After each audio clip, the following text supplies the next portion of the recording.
دیکھنے والوں کو ایک بار پھر سے ہم خوش آمدید کہتے ہیں، اور آج کا دن جو ہے جناب فاطمہ بنت اسد کے دنیا سے پردے کا دن ہے، اور ہم ان کی فضیلت کے حوالے سے بات کر رہے ہیں، کیونکہ کوئی عام ہستی تو ہو نہیں سکتی جس نے رسول پاک صلی اللہ علیہ وسلم سرکار دو عالم محبوب خدا کی کفالت کی ہو، ان کا خیال رکھا ہو، ان کی پرورش کی ہو.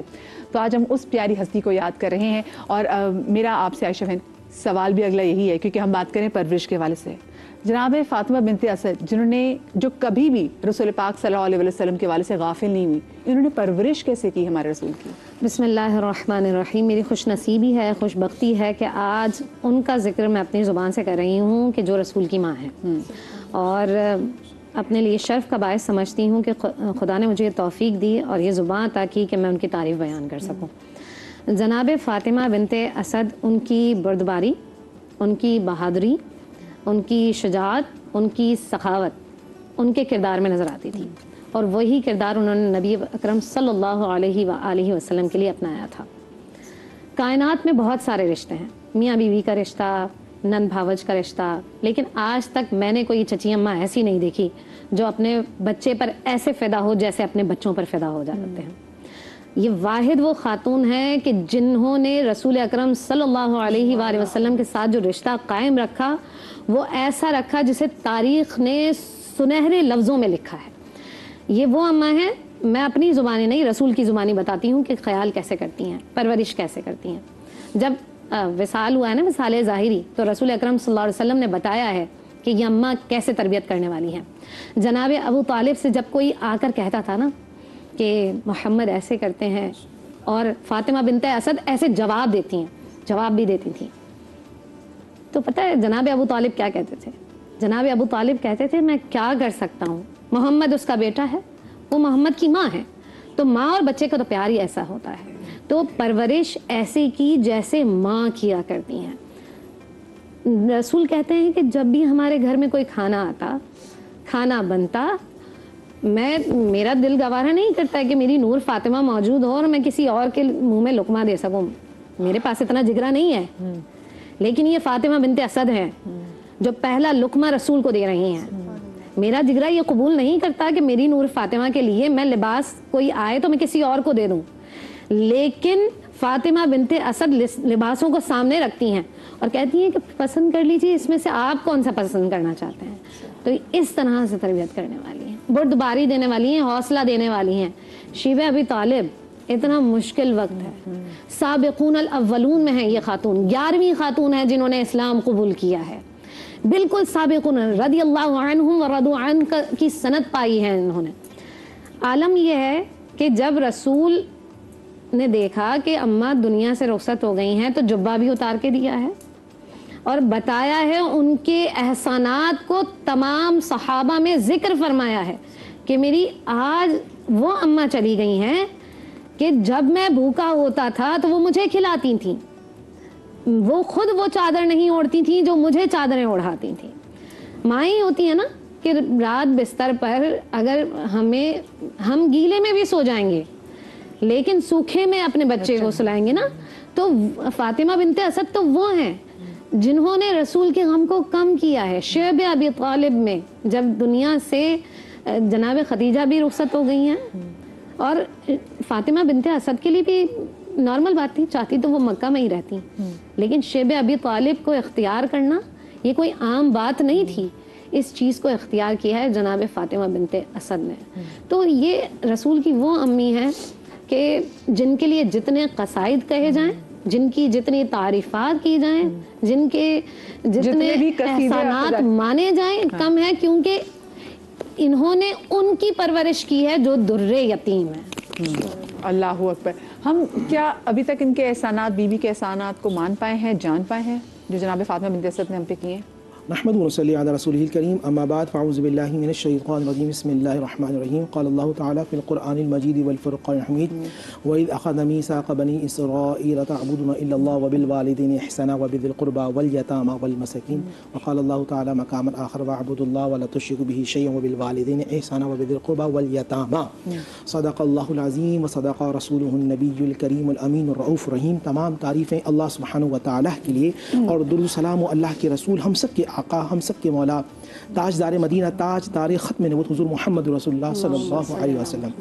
اور آج اللہ کی رحمتیں برکتیں ان پہ نازل ہوں جو جدۃ الحسین ہیں، جو جدۃ الحسنین ہے، جو حسنین کی دادی ہیں، جو نبی علیہ الصلوۃ والسلام جن کے پاس 17 سال تک رہے۔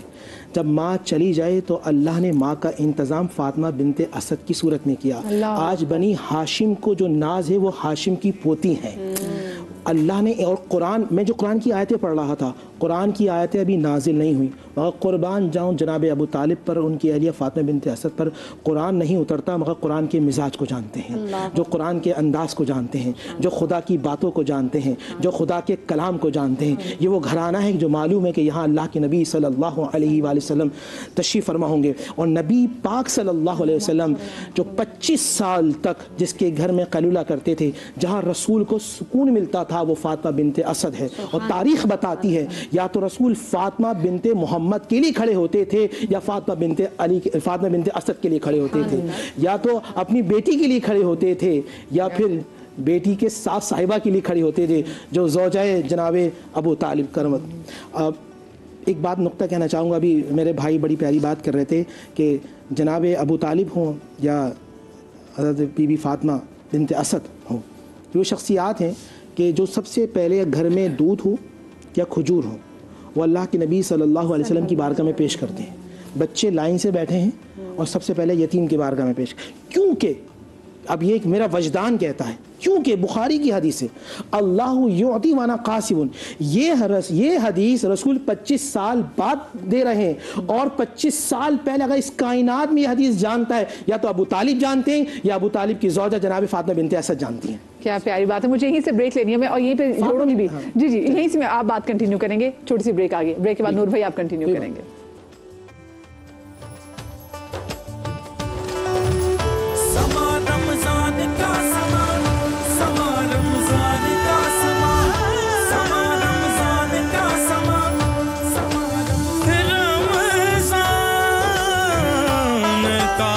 اب جو ہم ان کے کردار پہ جو ہم نظر ڈال رہے ہیں تو یہ ہستی تو ہمیں اطاعت خدا کی بھی درس دے رہی ہیں، اطاعت رسول کے بھی درس دے رہی ہیں، اور پھر جو یتیموں کے حقوق ہے تو ان کا بھی درس دے رہی ہے۔ اور میں اس سے پہلے میں بات کر لی تھی کہ ہمیں کیا ابھی تک ہمیں پتہ چل چکا ہے یا ابھی باور ہونا ہے کہ ان کا ہم پر کیا کیا احسان ہے؟ میں کچھ 2-3 حدیثیں بیان کروں گا کہ وقت کم ہے۔ بخاری کی حدیث بیان کر رہا ہوں، ترمذی شریف کی حدیث بیان کر رہا ہوں، اور ابن ماجہ کی۔ ایک کے راوی عبداللہ ابن عباس رضی اللہ تعالیٰ عنہ، ایک کے راوی حضرت ابو ذر غفاری رضی اللہ تعالیٰ عنہ، ایک کے حضرت ابو امامہ رضی اللہ تعالیٰ عنہ، ایک کے راوی حضرت سعد ہیں، اور ایک کتاب ہے جو اہل سنت کی بہت بڑی کتاب ہے، اصول الغابہ فی معرفت الصحابہ، علامہ ابن اسی رحمۃ اللہ علیہ، ان کے حوالہ جات میں کوٹ کر رہا ہوں آپ کے سامنے۔ قربان جائیے کہ 25 سال بعد جو رسول حدیث بیان کرنے والے ہیں اس کا عملی جامع اور عملی تفسیر وہ گھر نظر آتا ہے۔ رسول کی حدیث ہے خیر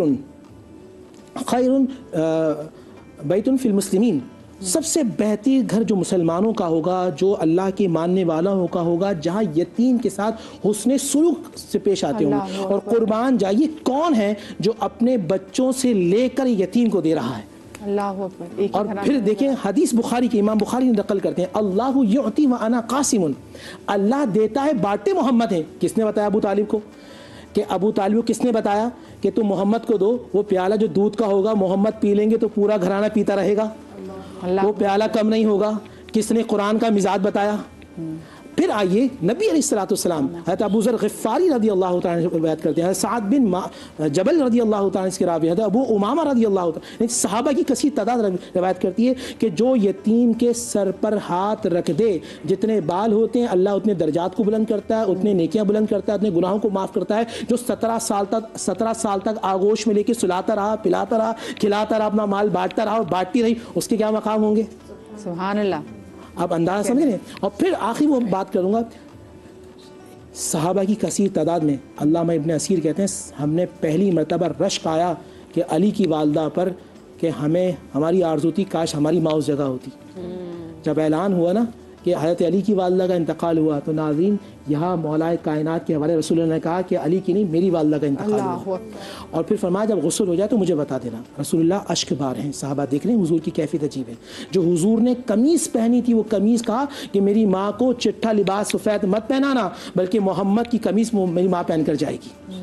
اور پھر جب آپ قبر میں اتارنے لگے تو آپ نے کہا مجھے لگتا ہے, ابو ذر غفاری کہتے ہیں کہ میں دیکھ رہا تھا رسول اللہ صلی اللہ علیہ وسلم کو, حضور نے قبر کو دیکھا, کہا مجھے لگتا ہے چھوٹی قبر ہے, حتیٰ کہ ہم دیکھتے ہیں قبر صحیح ہے, حضور لیٹے ہیں اور حضور نے اپنے جسم اطہر کو اس قبر سے منور کیا ہے, اور اس کے بعد پھر حضور باہر آئے اور حضور نے اپنے ہاتھوں سے فاطمہ بنت اسد رضی اللہ تعالیٰ عنہ کو قبر میں اتارے رہتی دنیا تک بتا دیا کہ جب فرشتے آئیں گے تو محمد کی خوشبو سونگھ لیں گے, یہ کس کی ماں ہے. جب فرشتے آئیں گے تو فرشتوں کو معلوم ہو جائے گا یہ وہ جگہ ہے کہ جہاں محمد رسول اللہ صلی اللہ علیہ وآلہ وسلم آ کے بیٹھے. تو میرا یہ وجدان کہتا ہے, میرا یہ ضمیر کہتا ہے, جو ان کا ہو جاتا ہے رسول اس کے ہو جاتے ہیں, جو ان سے محبت کرتا ہے رسول اس سے محبت کرتے ہیں. رسول جس کے احترام میں کھڑے ہو جائیں, اندازہ کیجئے وہ کتنی عظیم ہستی ہوگی. اور یہ ابھی آپ بریک میں جو بات صحیح کہہ رہی تھیں, یہ حقیقت ہے, کچھ لوگوں کا احسان کبھی نہیں اتار سکتے. اور اسلام کے جو سب سے پہلے محسنہ خاتون ہے, پہلی محسنہ خاتون, وہ فاطمہ بنت اسد ہے, دوسری بی بی خدیجہ,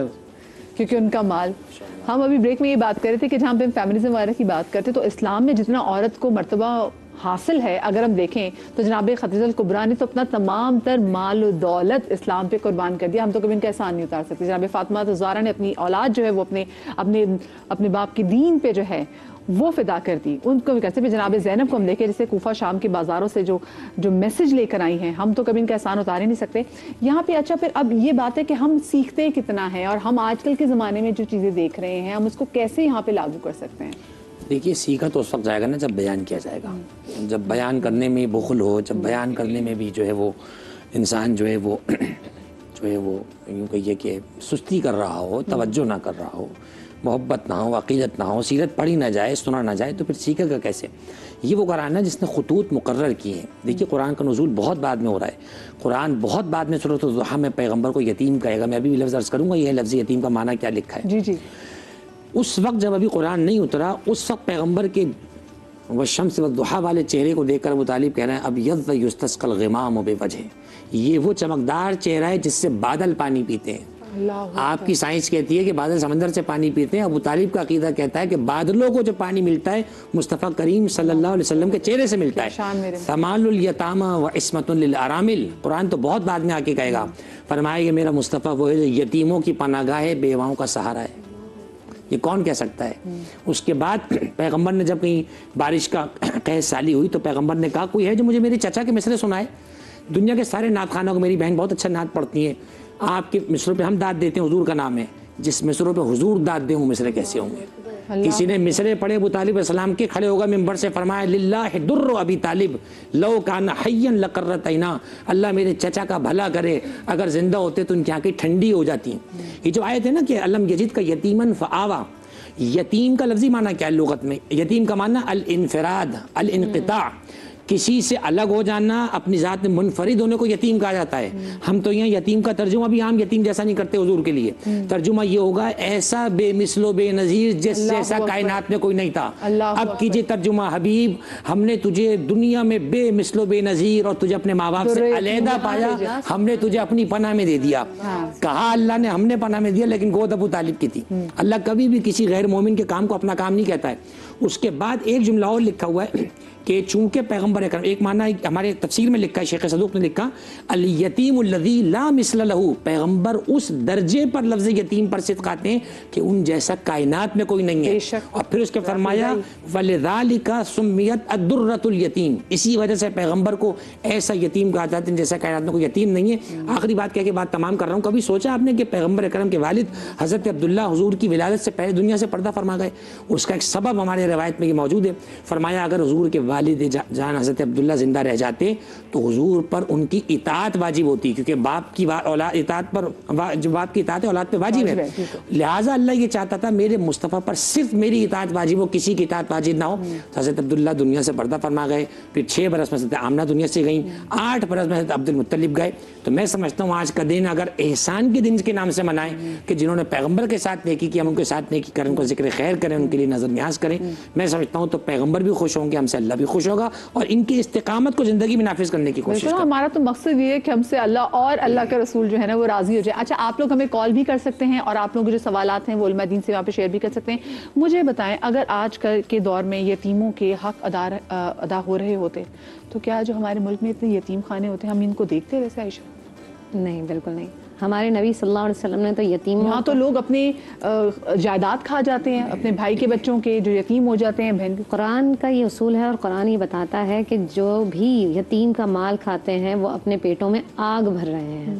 اور نبی اکرم صلی اللہ علیہ وآلہ وسلم نے یتیم کی پرورش کرنے پر بہت زیادہ اہمیت دلائی ہے, توجہ دلائی ہے. نبی پاک صلی اللہ علیہ وسلم جیسا کہ بیان بھی کیا گیا, نبی صلی اللہ علیہ وسلم ارشاد فرماتے ہیں کہ جس نے یتیم کی پرورش کی میں اور وہ اس طرح سے ہوں گے. آج کل کے دور میں تو ہم اگر خدا نخواستہ کوئی بچہ کفالت میں آپ کے آ جائے تو آپ کی نظر اس کے مال پر ہوتی ہے.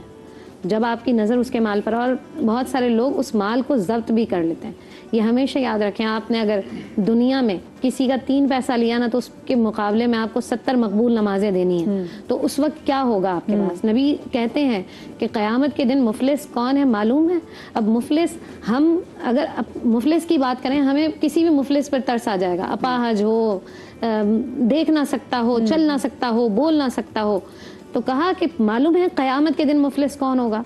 کون ہوگا؟ اللہ کے رسول صلی اللہ علیہ وسلم, وہ شخص ہوگا جو بھر بھر کے نیکیاں لے کر آیا ہوگا, لیکن کسی کا مال ضبط کیا ہوگا, کسی کا دل دکھایا ہوگا, کسی کو پریشان کیا ہوگا, تو وہ قیامت سے چھین لیا جائے گا. اخیر میں جب اس کے پاس کچھ نہیں ہوگا تو پھر کیا ہوگا؟ اللہ کے رسول صلی اللہ علیہ وسلم, اب جس بندے کے گناہ ہیں وہ اس کے اوپر ڈالے جائیں گے کہ وہ بھی, اس کا بھی عذاب وہ شخص بھگتے گا. تو آج سوچیں, آج کل کے دور میں تو ہم کوشش کرتے ہیں بھائی کا اگر انتقال ہوا تو بس کسی بھی طرح سے جائیداد ضبط کر لیتے ہیں, جائیداد ضبط کرتے ہیں. بچوں اگر بیٹیاں ہوں تو پھر تو اور زیادہ میں لوگوں کو دیکھا, لوگ رuthless ہو جاتے ہیں. اور دیکھیں اس طرح سے بھی بہت سارے کیسز دیکھے جاتے ہیں کہ بیٹی اگر تھی تو ہم وہ کہتے ہیں کہ بھائی ہم اس کو بہو بنا کے لے آئیں گے اور اس کا جتنا بھی مال ہوگا وہ بھی ہمارے پاس آ جائے گا. تو آج کل ہم بہت خطرناک دور میں ہیں. خدارا اگر ہم چاہتے ہیں کہ ہماری آخرت اچھی ہو, ہماری اولادوں کے ساتھ برا نہ ہو, تو اس چیز کو ملحوظہ خاطر رکھیں کہ یتیم کے ساتھ برا سلوک نہ کیا جائے. اچھا نور بھائی, یتیم کی وجہ سے کہ چھوٹے بچے کو اس کو ہم یتیم کنسیڈر کریں گے, یا پھر اگر جو بڑی عمر کا ہو اور یتیم ہو تو پھر ہم اس کو بھی پھر ویسے اس کی کفالت کریں گے؟ ذرا اس کا بھی ذرا بتا دیجیے, عمر کی کیا کہتے ہیں. دیکھیے, نابالغ بچہ یا بچی جس کے والد کا انتقال شرعاً وہ یتیم ہوتا ہے.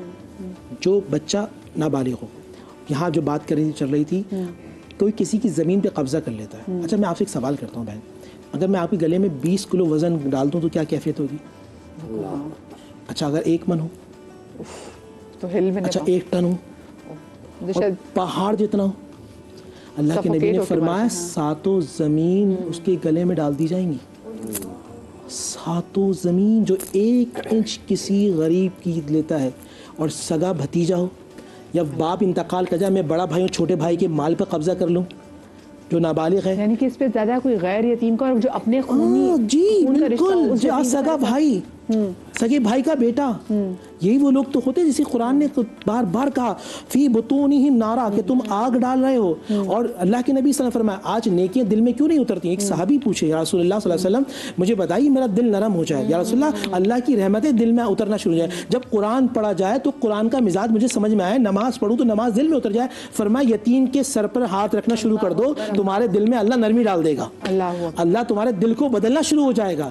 تو اگر جبھی حضور نے فرمایا وہ دسترخوان کے جس پہ یتیم بیٹھا ہو ایسا ہے کہ جیسے جنت میں ہے وہ, یا جنت کے دسترخوان میں ہے, اللہ سبحانہ و تعالیٰ اس پہ جنت کو واجب فرما دیتے ہیں, اور اس کا بدل جو مال ہڑپ لے تو پھر جہنم بھی اس پہ واجب ہو جاتی ہے. بالکل صحیح بات. تو اگر آپ چاہتے ہیں, آپ اللہ اس کے رسول صلی اللہ علیہ وآلہ وسلم سے محبت کرتے ہیں, یتیم, آج کا میسج ہوگا بہن, یتیم کی کفالت کر لیں. اچھا آپ یتیم کو گھر میں نہیں رکھ سکتے نا, جو اسکول سے یتیموں کو اپنا نام دے سکتے ہیں. میں آپ دونوں فقہوں سے پوچھنا چاہوں گی کہ کیا آپ ان کو, کیونکہ بہت سے لوگ جو ہیں وہ پھر وہ ایز اے گارڈین, اور پھر ان کے جن کا نام کچھ لوگوں کا نہیں بھی پتا ہوتا, اگر آپ جائیں بہت سارے ایسے سینٹر سے اڈاپٹ کرنا چاہیں تو بچوں کے باپ کا نام نہیں پتا ہوتا. بالکل فرمائے نام اپنا نہیں دے سکتے, گارڈینز میں لکھا جائے گا اپنا نام آپ کا, کیونکہ وہ شجرہ بدل جاتا ہے, پھر منع ہے. صحیح ہے. ٹھیک ہے, کالر ہمارے ساتھ موجود ہے سمینہ. السلام علیکم جی, ساہیوال سے.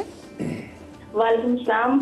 آپ مجھے بہت پسند ہے اور آپ کا شو بھی بہت اچھا ہے. میں نے یہ سوال کرنا ہے کہ میں ابھی بتا رہے ہیں کہ یتیم کا موضوع رکھا ہے, تو میں خود بھی یتیم ہوں. جی جی. اور شادی شدہ ہوں, میرے 2 بچے ہیں, تو سسرال والوں نے گھر سے نکال دیے. اچھا, کیا یہ حق کی بات ہے, انصاف ہے؟